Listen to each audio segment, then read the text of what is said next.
Kerja bersama dengan segmen motivasi penjawat awam secara virtual yang tajuk kita ni pada hari ini adalah komunikasi sesama rakan sekerja bersama dengan tetamu kita yang sudah pun berada di talian, Tuan Haji Nur Husaini bin Haji Muhammad Hussein. Assalamualaikum Tuan. Waalaikumsalam warahmatullahi wabarakatuh. Ya. Alhamdulillah. Apa kabarnya ni? Sihat Tuan? Sehat, alhamdulillah, alhamdulillah sehat. Alhamdulillah. Rasanya ini kali kedua kesempatan saya untuk bersama dengan Yang Mulia Tuan Haji Nur Husaini dalam segmen motivasi penjawat awam Tuan ya. Berbalik semula kita ni bersama secara maya antara langkah-langkah SOP yang kita dilaksanakan dalam pengisian rampai pagi ini. Baik, tajuk yang kita bawakan ni Tuan, komunikasi sesama rakan sekerja. Jadi memulakan perbualan ini dalam kegahirahan kita ni lah ya, berkomunikasi sesama rakan di tempat kerja. Ada kalanya gambaran peribahasa berbunyi telajak perahu boleh diundur, telajak kata buruk padahnya. Jadi terjadi sama ada sedar ataupun sedar ni Tuan Haji ya, yang menimbulkan kadang-kadang kekeruhan di pejabat kita ni. Mungkin dapat Tuan kenal pasti punca dan juga cadangan bagaimana cara untuk memperbaikinya. Okey, alhamdulillah, bismillahirrahmanirrahim. Assalamualaikum.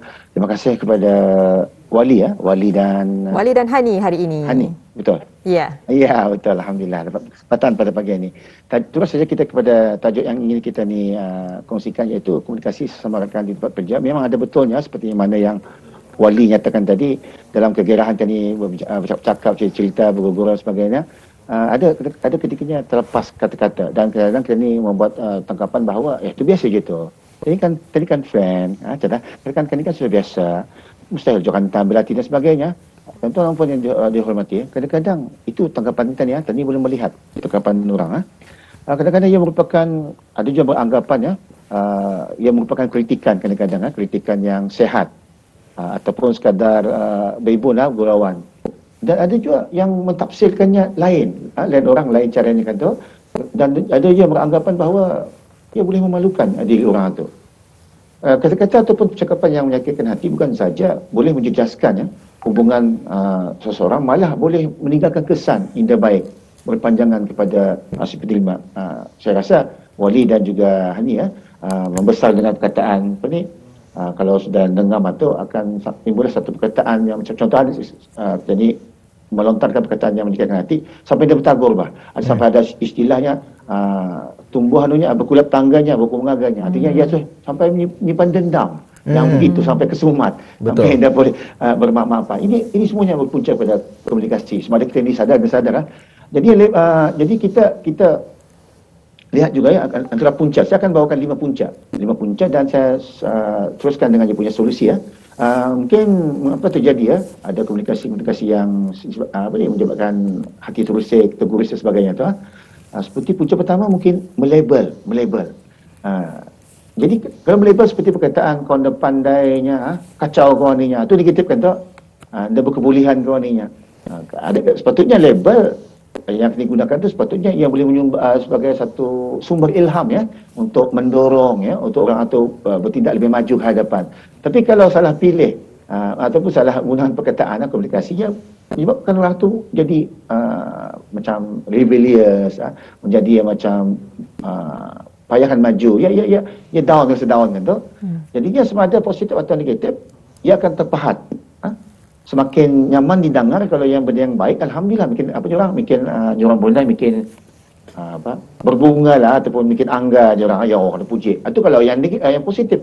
Kalau yang negatif, yang down bertambah down macam tu. Jadi kita ni cadangkan perbaikan kalau kita melabel sesuatu tu, kita melepaskan satu perkataan tu bisa seperti kita boleh gunakan label positif.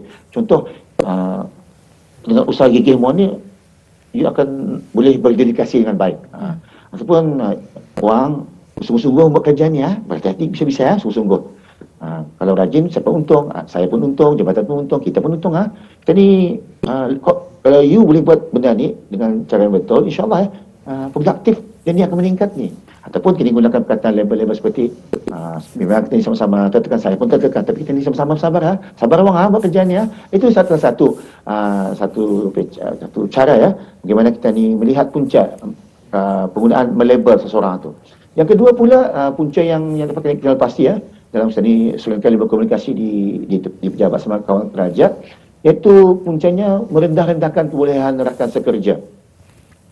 Dan orang mahu kan, Hani dan juga Wali dan orang mahu terperangkap dengan kesalahan. Semua orang mahukan kejayaan, tapi hati-hati pun kita ni juga terlepas kadang-kadang melakukan kesalahan. Walaupun kita ni berhati-hati. Kita makanya kalau kita ni ketua umpamanya ataupun rakan sekerja, orang tu yang kita ni bekerja sama ke dia, bekerja sama-sama, kita arahkan buat kerja, tiba-tiba yang melakukan kesilapan. Kadang-kadang kita ni balik-balik ke kesilapan ataupun orang tu dia punya performance kan indah okey lah umpamanya. Kadang-kadang kena sindir. Bisa dia kerja kanak-kanak. Ni pun depan dah bunyi pengalaman. Contoh. Jadi kita ni kena hati-hati. Kadang-kadang sinis ada yang melibat dengan bebon dengan payah dia tak fikir takut lah. Dia takut kan hati rambut semua hitam. Hati lain-lain. Penerimaan lain-lain kan tu. Dia takut. Ya. That's why kalau boleh kita ni gunakan kata-kata yang merangsang, kata-kata yang ada motivasi dalamnya seperti kita boleh buat tu, walaupun memang betul dia tidak berapa pandai membuat, tapi kita ni dorong dia dengan perkataan-perkataan yang jangan merendah-rendahkan diri. Dan di-compare gitu. Saja tu baru jauh keraja. Kau lah majunya. Itu pun kata-kata yang kata-kata yang merendah-rendahkan kebolehan rakan sekerja. Walaupun kita ni orang biasa pandai orang tapi hati-hati juga. Seterusnya lagi ada satu lagi punca komunikasi menjadi hambar sesama rakan di tempat kerja, iaitu mengumpat. Dalam Islam sendiri pun memang kita ni membesar dengan pendidikannya, yang mengumpat hukumnya dan sebagainya. Kadang-kadang terlepas juga. Makanya terlepasnya kadang-kadang. Kalau seorang tidak berapa terjadi kalau dia berkumpulan menjadi dia yang pandai membawa gosip. Harus diingat tuan-tuan dan puan, orang pendengar. Sama-sama kita ingat kalau kerana ni umpat tu diorang bisakan bunyi macam bergosipnya. Bergosip tu sama tu sepupu sekali tu macam mengumpat. Jangan sepupu dua kali. Komunikasi komunikasi di dalam pejabat tidak seharusnya ada berbentuk umpat-umpat dan juga kalau ditujukan pada seseorang. Ini dah bagus. Jadi kita ni perbaikannya ialah kita kena waspada, jangan terikut. Kalau terikut satu hal, yang sudah menjadi ahli hati yang padih itu jadi ahli, malahan naik jadi pengurusi dalam kesatuan Indah Batauliah, persatuan yang disahkan ini memang jadi pengurusi mengumpat isu-isu macam. Satu juga lagi cara perbaikannya ialah waspada dengan perkataan yang digunakan ketika memperkatakan tentang rakan. Ada orang mengatakan aku nak mengumpatnya, aku ada yang bandarinya, tapi yang celinya dia memperkatakan itu bukan di depan orang yang ingin ditegur, dia melalui orang lain. Yang kadang-kadang berbahaya ni. Dan tu niat mengumpatnya, tapi kita kata saya, kita ni kena berhati-hati, waspada dengan perkataan-perkataan yang kita digunakan Seterusnya, punca seterusnya lagi yang kita pasti ialah punca senda gurauan, bebon yang keterlaluan, lebih terlebih sudah cemaka.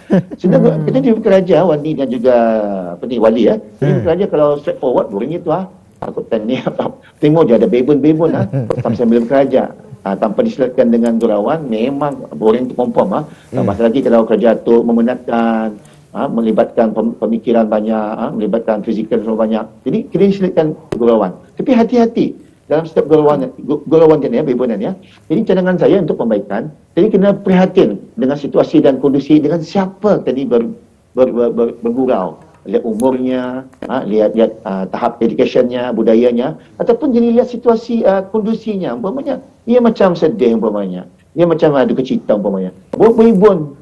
Bebonan itu lagi kadang-kadang flat. Macam bunyi capik-capik. Kadang-kadang kalau kita melihat peribunan yang jantina, ada yang peribunan yang untuk lelaki saja. Ada gurauan yang untuk bini-bini. Tapi di pasar borongkannya semua peribunan itu. Konon-konon orang boleh terima. Biasa jatuhnya. Kadang-kadang umur orang tua, atau orang berumah tangga sudah umpamanya, yang belum berumah tangga umpamanya, dicampur adukkan perhimpunan itu. Jadi ada yang terasa hati. Jadi kalau boleh kita ni cadangkan pembaikan kalau pun bergurau, pastikan gurauan itu dalam bentuk yang disenangi yang kita mahu. Dan seterusnya lagi ini dia ada pelang yang dirancang untuk teknik perbahasan dipanggil puncanya berbahasa kesat ataupun kasar. Dalam keadaan bekerja ada ketikanya tadi bila tertekan sangat ini berbahaya. Kalau tertekan tu biasa, kalau stres tu biasa, tapi kalau stres sangat ataupun tertekan sangat sampai boleh mengeluarkan perkataan-perkataan yang dah sepatutnya, ini yang berbahaya ni. Jadi kita kena kawal Contoh kata-kata kesat ni, maaf ya, saya kena gunakan untuk memberikan satu contoh. Baloi. Ni pun kena terbuat. Itu contoh kata-kata kasar. Jadi kena kawal. Kadang-kadang kemarahan ni, wali dan juga wali, kalau penonton yang saya hormati, kemarahan ni datang tanpa tiba-tiba, tanpa dirancang kemarahan itu. Kadang-kadang kemarahan yang unfinished business, kemarahan itu datang daripada rumah umpamanya, datang daripada keluarga umpamanya, terbawa-bawa ke office. Jadi kalau anda pernah kontrol emosi ni, ada kadang-kadang orang beli pedas dimarahi. Keluarlah perkataan-perkataan yang sepatutnya. Jadi kita ni harus berhati-hati. 5 punca yang saya nyatakan tadi itu, saya sediakan dengan beberapa cadangan pembaikan. Harap kita ni berhati-hati bersama. Komunikasi ni banyak juga membunuh. Dan juga komunikasi yang salah banyak membunuh. Komunikasi yang hebat, insyaAllah banyak juga membina untuk kejayaan bersama dalam membina hubungan silaturahim. Ya, itu yang dapat saya nyatakan berkenaan dengan komunikasi sesama rakan di tempat kerja, punca-puncanya dan dengan perbaikan. Ya, rupanya pelbagai punca sebenarnya komunikasi ini menjadi hambar dan membuatkan budaya kerja tu semakin toksik. Jadi bagaimana ni caranya ni Tuan untuk tipsnya supaya dapat memudahkan orang berkomunikasi itu secara lebih baik lagi? Ya. Okey, terima kasih Hani ya. Memang pagi ini kita fokus kepada komunikasi interpersonal. Kita ni belum menggunakan komunikasi yang misalnya digital umpamanya, komunikasi melalui WhatsApp, melalui email, itu dah dikenakan emphasize. Jadi fokus kepada interpersonal, kemahiran individu dalam bagi si penyampai dan juga si penerima dalam berbual-bual dan sebagainya. Jadi kita simpan, ada segi psikologinya kita simpan. Bermula dengan kita ni ada satu utap, ada satu alert sistem dalam diri kita. Kita sentuh, kita mudahkan untuk bagikan tips supaya dapat dibawa pulang nanti, dapat ingatan kita ni bersama dalam kita ni berkomunikasi di tempat kerja. Ialah saya gunakan perkataan hati, akronim hati. Jadi H itu stand for hormat menghormati. Apapun ke dia, umurnya tinggi ke, rendah, senior ke, orang baru ke, muda ke, educationnya tahapnya yang sederhana dan sebagainya, kita kena ada hormat menghormati, mengarahkan umpamanya, menolong umpamanya, menegur umpamanya. Hormat menghormati mesti ada. Okey.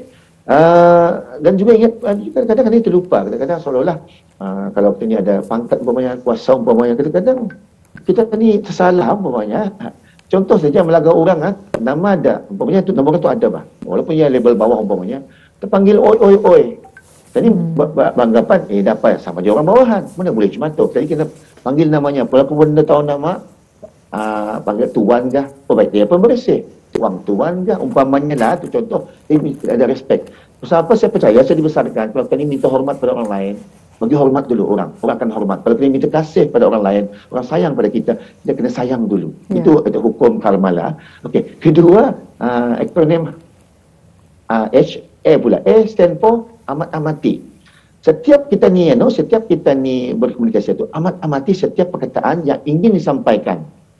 Biar jelas, biar tidak terlalu banyak salah tanggapan. Kita kena teliti. Jadi dalam berkomunikasi biar jelas. Kalau kita ni dia tersentuh umpamanya, bukan sengaja, terus minta maaf. Okey. Dan seterusnya HAT T pula tegur. Kita tegur lah kalau caranya berkomunikasi seperti itu, boleh mengurus perasaan orang lain, dapat mengurus perasaan tadi, perasaan orang lain atau perasaan ketua umpamanya, kita tegur dengan baik. Atau kita direct tegur bisa lah. Dan satu lagi, bila wujudnya komunikasi itu, kita perlu ikhlas. Hadirkan perasaan ikhlas bahawa menegur, menerima, mendengar itu dalam bungkusan, dalam satu kapasiti kita berkomunikasi, ada objektifnya, kita berkomunikasi itu untuk menyampaikan sesuatu semada yang berbentuk pendidikan, berbentuk arahan, semua itu adalah kerana Allah SWT. Kenapa? Komunikasi yang baik itu akan mendatangkan kesukaan, kegembiraan pada orang lain. Komunikasi yang hambar itu mendatangkan banyak kerugian, hilang kawan dan sebagainya. Jadi kesimpulan di sini ialah bila sebut hati, berhati-hatilah berkomunikasi, tajamkan, bagus-baguskanlah akronim hati yang saya nyatakan tadi. InsyaAllah komunikasi interpersonal sesama rakan kerja insyaAllah boleh dijaga dengan baik. Hubungan pun dapat dibina dengan baik dan produktiviti boleh meningkat bersama dan kau-kau aku lagi dan saling faham memahami di antara kita ni. Dan komunikasi ini perlu dijaga setiap masa. Ya, baik. Alhamdulillah, itulah tadi ya rumusan daripada tajuk yang kita bawakan pada pagi ini, motivasi penjawat awam komunikasi sesama rakan sekerja, memperkatakan mengenai perkara ini Yang Mulia Tuan Haji Nur Husaini bin Haji Muhammad Husin, Pegawai Latihan Institut Perkhidmatan Awam ya. Terima kasih Tuan di atas perkongsiannya. InsyaAllah jika kita ni ada kesempatan bersama lagi di lain waktu, yang pastinya dengan topik perbincangan yang lain pula ya. Assalamualaikum. Ya. Waalaikumsalam warahmatullahi wabarakatuh dan terima kasih.